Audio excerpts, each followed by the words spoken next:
The ice is beginning to form in Hudson Bay, Canada, and the polar bears are making their way across the tundra out to the coast. The bears have been out here on the tundra since the ice broke up in July. Now, typically, this is the bears' hungry season. The problem is, under climate change, that season is getting longer, and the bears are finding it harder to survive. The biggest threat to polar bears is clearly loss of their habitat due to man-caused climate change.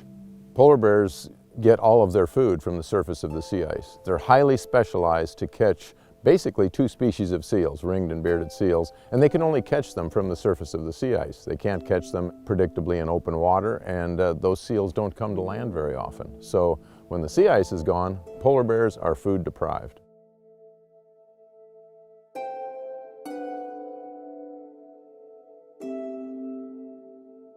Anyone can help in saving polar bears. And that's the great conservation message. Unlike a lot of other species that are being threatened or endangered, often that threat comes from a local situation.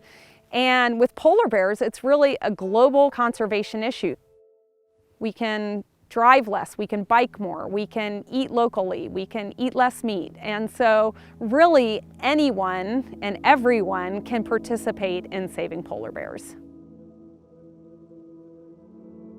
The impacts of climate change have been best documented in two areas. One here in Hudson Bay, where we know more about polar bears than we do anyplace else, and one up in the southern Beaufort Sea, where I spent 30 years studying them.